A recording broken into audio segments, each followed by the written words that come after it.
kapatid, ang masakit at ang masaklap dito ay ang pag-amin ni Kuya Ramil na may pagkukulang si Ate Rosette kung bakit mo nagawa yun. Isa-isahin po natin yun. Kailan po nagsimula ang naging problema ninyong mag-asawa? Ano na po? Siguro 1 year na po. 1 year na. Ganito po ang nangyari. Oo. Bakit po? Anong pinagsimula? Natatandaan po ba ninyo? Opo. Ano po yun? Bumabiyaya ako ng tricycle. Aha. Ang nangyari po, sabi ko sa kanya, eto pera. Aha. Magsaing ka na, kasi maaga akong uwi, kakain ako ng tanghalian. Dumating po ako ng alas 11:30, wala pa akong sinaing. Alas 11 ng... Tanghali po. ng maga. Oo. Patanghali na. Naglalaba ako? Dating ko ron, tinanong ko yung anak niya. Ilan pa ho ang anak niyo? Ilan pa lang ang anak niyo niyang mga panahon na yan? 4 na po. 4 pa lang? Opo, Okay 4. po. Tinanong Tapos? ko yun, ako, asan mama mo? Andun po, nagtutongit. Sinungaling. Okay. Tapos po? Ako naglalaba? Sabi ko, di pa pumunta ako ron. Sabi ko, ba't di ka pa nagsasaing? Oho. Binigyan na kita ng pera eh. Tsaka pala siya tumayo nung dumating ako, tsaka pala siya nagsaing. Tama ho ba yun? So wala ho siyang oras para gawin kung ano yung mga gawaing bahay Opo. na dapat. Pag nasa tong-its po siya, sino ang nagbabantay sa mga bata? Nanay ko po. Nanay po ninyo. Biyanan ko po. Biyanan niya po.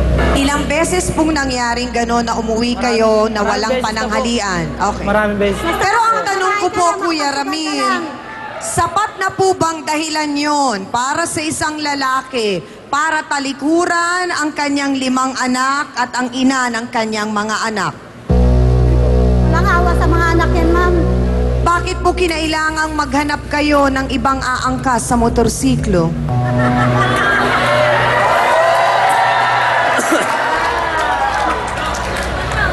Bakit kailangan maghanap ng bagong kalambutsina? Nagkataon lang po na pag nag-aaway kami sa kanya. Ay, naisip niyo po ba pag nagkaanak na naman kayo ng isa kay Abby, problema na naman yan, dadami na naman ang batang walang ama. Seryoso po ba kayo kay Abby?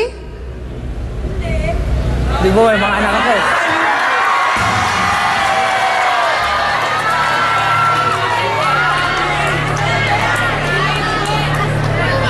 Kayo po ay 1 taon na. Ano yun? May relasyon o ano lang? May relasyon po. May relasyon kayo. So, bukod po kay Abby, meron pa kayong ibang mga kalambutsingan? Naging ano mo yan? Naging kabit mo yan? Sabi sa akin, 2 buwan kayo. Siya po naging ano ko. Pala mo ka! Hindi kita papatulan dahil wala kang masalam sa pamilya mo.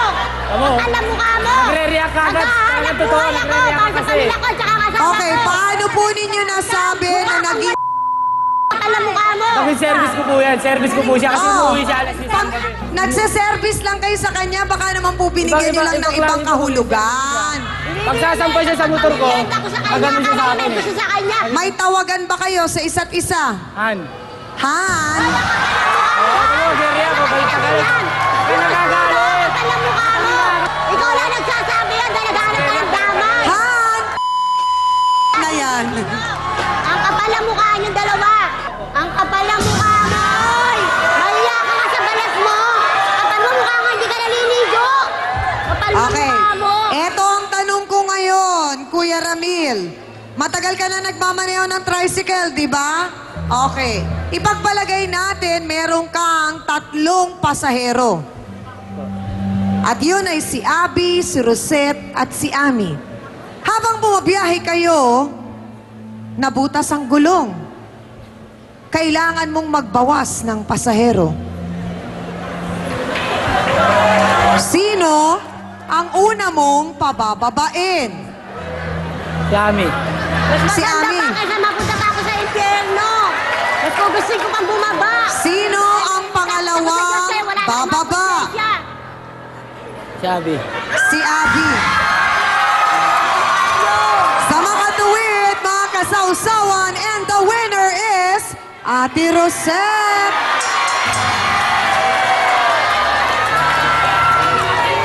Hindi po talaga biro, mga kasawsawan, ang magkaroon ng 5 anak. Napakalaking responsibilidad po yun na sila ay paaralin at pakainin sa araw-araw. At Mang Ramil, kapag hindi po natin nasolusyonan ang problemang ito ninyo ni Ate Rosette, kawawa po ang 5 bata na yun na magiging biktima po dahil lamang po sa naging desisyon ninyo na in love po kayo kay Abby o kung meron mang namagitan sa inyo ni Ami. Sa pamamagitan po ng Trio Tagapayo, sila po ay makikipag-usap sa inyo at hangad namin na matuldukan na ito at maayos at maliwanagan po kayong lahat. Ikaw nga rin ito kung convincing mo, pwede ka rin niyang i-demanda sa pang-aabuso rin sa kanyang karapatan. Alam mo may problema siya, pero parang sinamantalaan mo yun. Yung sinasabi niya na mga pagkukulang. Paano yun? Wala po akong pagkukulang, ma'am. Nasa bahay lang po ako luto, Ganito. Oo, wala kang pagkukulang siguro sa mga anak mo dahil ikaw nag-aasikaso, 5 mga bata yan. Pero kung minsan, nakakalimutan natin na may asawa tayo eh. Ang tanong namin ngayong lahat ay maganda kaya ang naging resulta ng inyong naging counseling, Attorney Acosta? Sa pananaw ko, Ami, ay naging epektibo kay Ramil yung sinabi natin kanina na maaaring kasangkutan niyang paglabag ng batas o yung Republic Act 9262. Dahil diyan ay handa na siyang balikan ng kanyang asawa, legal na asawa, si Rosette, at magbagong buhay sa piling niya.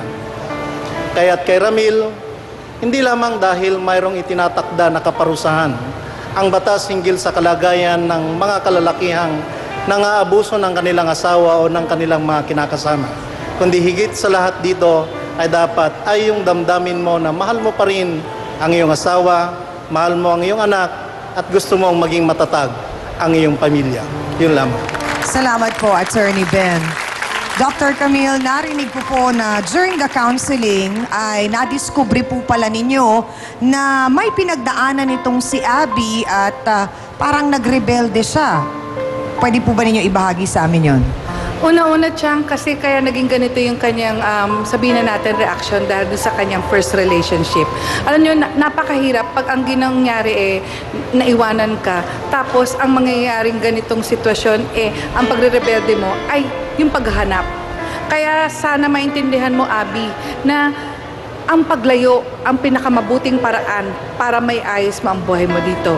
Just the same, alam mo, Ramil, napakaswerte mo dahil napakagandang regalo ngayong birthday mo. Birthday niya ngayon Ang pagpatawad sa kanya ni Rosette. At talagang sinabi ni Rosette, mahal niya Mahal niya talaga tong si Ramil. Oo, nakikita ko mabuti kang ina sa iyong 5 mga anak. Pero dapat din na nandiyan ang asawa natin Kailangan pa rin ang aruga at kalinga. Kaya nga palagi kong nasasabi before na mas maigi na ikaw na lang ang maging kabit sa tunay na asawa. Para sa ganun maintindihan mo kung ano yung pagkukulang.